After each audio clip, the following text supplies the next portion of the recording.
All right, so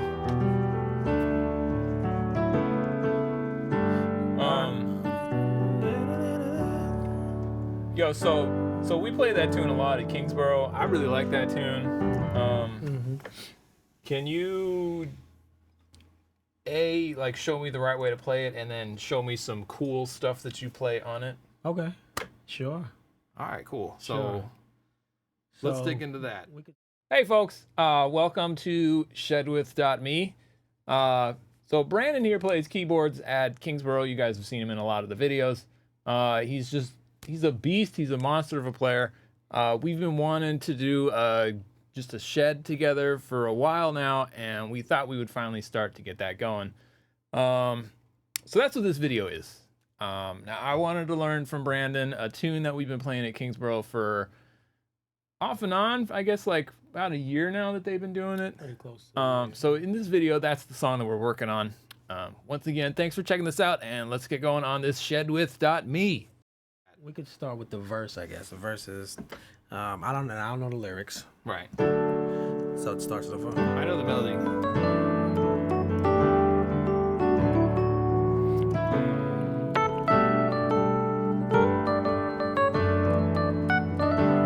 No, wait. No goes. That's right. Oops, my bad. I'm trying to remember how the verse goes. The verse goes. It doesn't do everything that the chorus does. It's similar. So.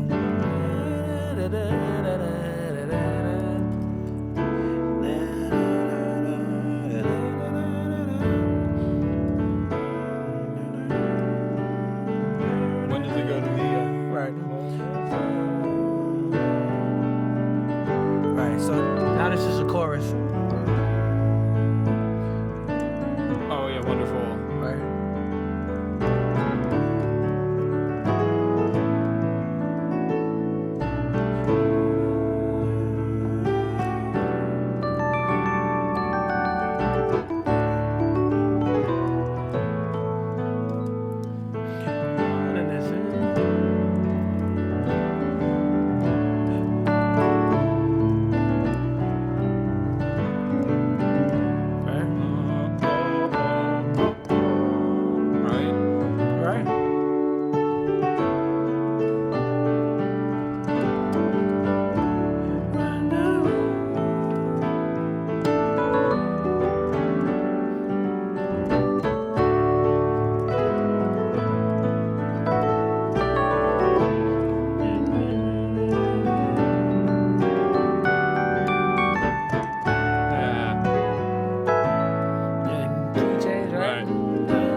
Once we get into that key, I start doing like Right. start doing all that kind of fourthy kind of stuff. But so when I play it, I want to rush all the time just because I get really excited playing that tune. Right. And I'm like, oh, these chords are so good. Yeah.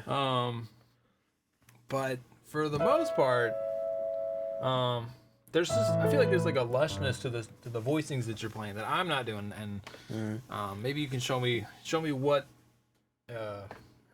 what are you doing voicing wise, like doing. So I'll kind of play through the verse, and then you can kind of look at it and tell me what I'm doing. Okay. And yeah. Okay, So cool. 1, 2, 3, 4. You see, so right there, that E chord. Okay. Yep. Okay.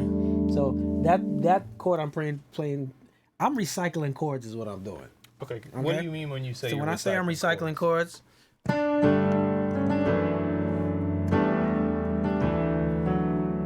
So pretty much what I'm playing for G, that's sus. I'm playing the same thing for G and E flat. I'm just adding the 5 Okay. for that. And the same thing that I'm playing for D. Now, when you're F sharp, I'm playing for are D. you thinking like common tone melody through all these voicings? Is that like your main approach, and then also just kind of that sus2 type sound? Yeah, the sus2 sound and definitely common type melody. Yeah. it just, you know, whatever notes that make it sound more full. So if I want to add like the major 7 down there or up top, you know what I'm saying? And then I can add that down below or add it up there. Gotcha. And then I could even add the root right there. Okay. Octave. Or even if I want to play the 5, I could do that. So I guess kind of as a general rule, it's almost like you're trying to keep. Are you trying to keep the voicings all below a certain area on the keyboard for like a richness point of view? Yeah, as far as richness is concerned, I'm definitely aiming to keep it in a certain space because it just sounds, it's thicker. You know what I mean?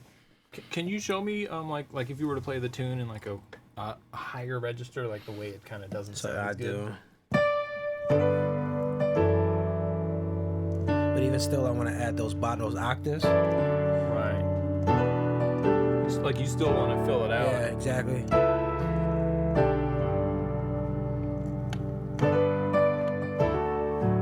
And I do a lot of 10ths in my left hand anyway, right. So.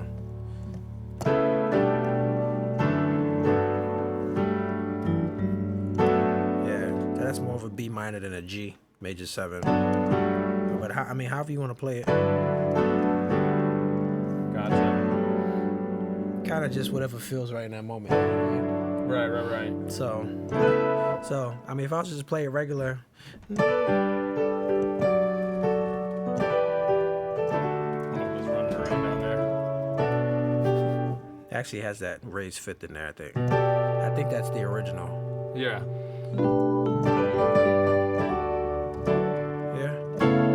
So you can do.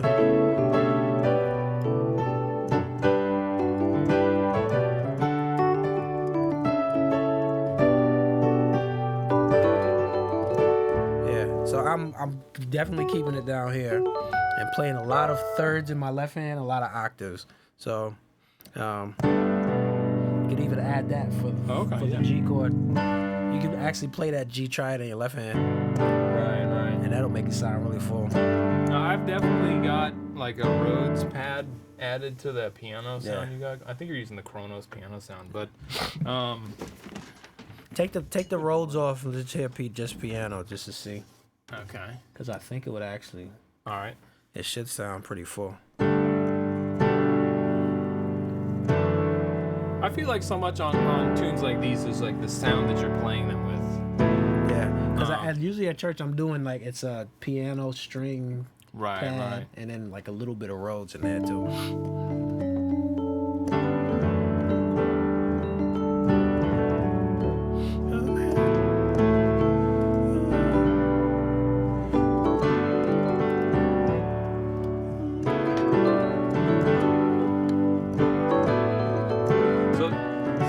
That's a whole thing to just to work on by itself. Is like when you're playing a tune like this, or even like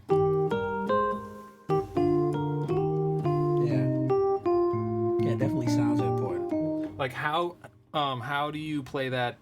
Like how do you shed that? How do you shed songs like that and just just shed them like in that like right hand never goes above this G. Left hand pinky never goes below the, never goes below a certain. Assuming there's a bass player and you can kind of, play. Like you don't have to play heavy left hand stuff. You can just kind of keep it all like right there.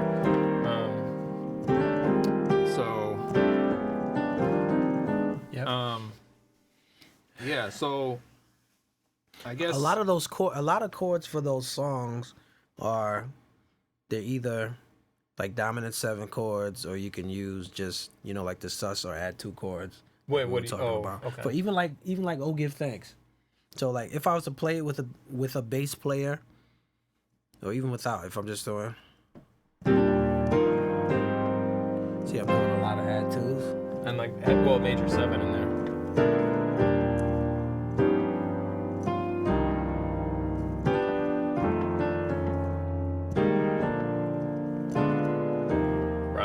You see what I'm saying? I mean, you're playing those with a lot of extra color.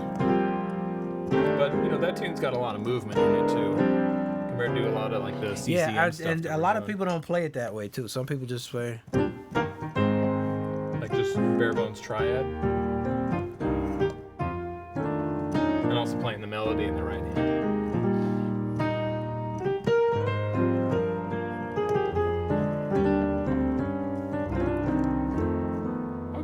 I like adding those little passing notes. Yeah. Well, some of us aren't there yet, Brandon. So. Right, but you understand what I'm saying. It's just like we were talking about earlier, just that area. Right. It's just this. I don't know. It's just the sweet spot of the keyboard when it comes to gospel. That area is just like very sweet. And then if you add a pad, a string, or like even a synth, some kind of synth brass or synth pad sound to that, you sound like. Yeah, it starts to fatten up real quick. Sound really thick. Yeah. I feel like a lot of those types of songs, like if you were to do it with a plain old piano patch, you kind of gotta not necessarily overplay to make it kind of fill out the way the song requires, but you gotta do more. Either like turn up the reverb a lot, or once you start layering it with sounds that can fill in those. Exactly. I don't want to say harmonic gaps, but and who's really good at that? Like, I like listening to like Mike Burrell. Okay. Out on the West Coast. He's one of those guys that does, he's really good with the sounds layering and just making it sound just really nice and lush and thick. Gotcha. Yeah, his approach to the layering and stuff is really, really dope. Okay.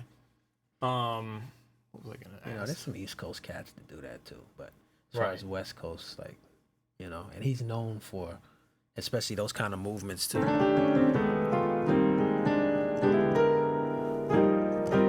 That type of stuff. Right. So let's go back to this, to that tune. I know we made it to E flat, but we'll go back to D. So if we keep it in D and play it a little bit, and then I'll hold it down, and then maybe you can show like when do we transition from playing in that kind of middle register to like opening up our voicings and. Okay. So let's take it from the top. All right, cool. 1, 2, 3, 4.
That's one thing I might do to open it up, is just add it.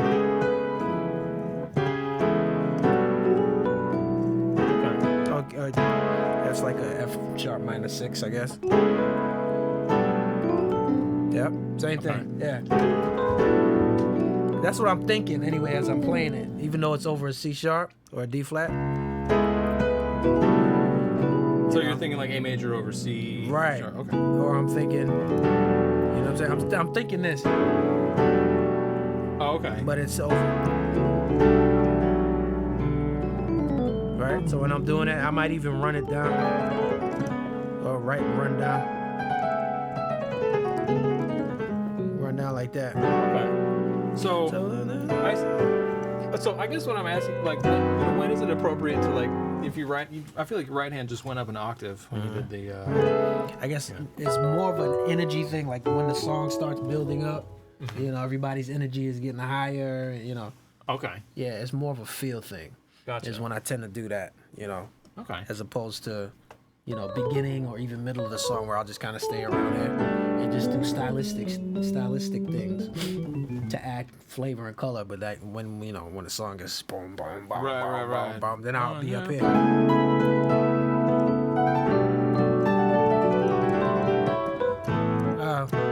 What is it? Right? Yeah, that's a movement. I'm really bad at that movement. Yeah, it's just 6, 7, 1.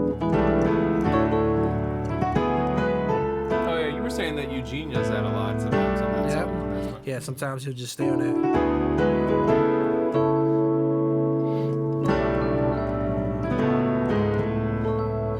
Right there, maybe he might walk down to the A, but yeah, he'll do all kinds of crazy stuff. If he were here, he would let us know. Right. Right.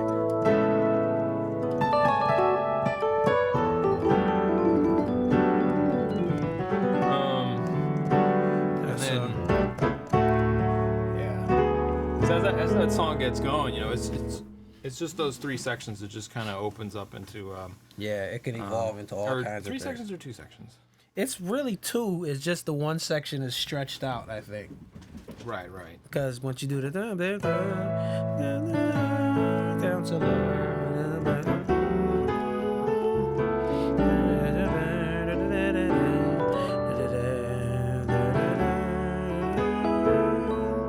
and I think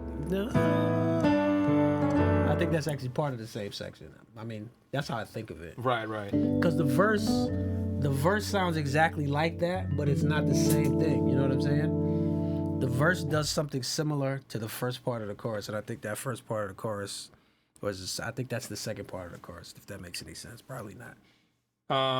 Yeah, I'm a bit confused. Yeah, but... the verse goes. Oh, yeah.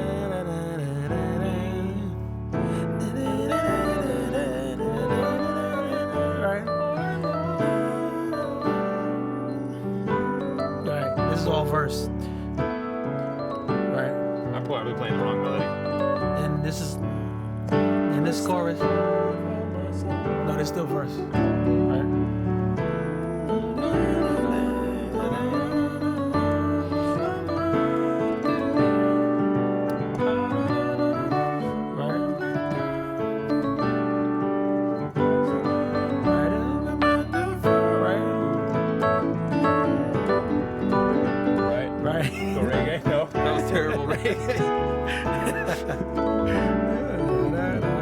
I'm trying to see.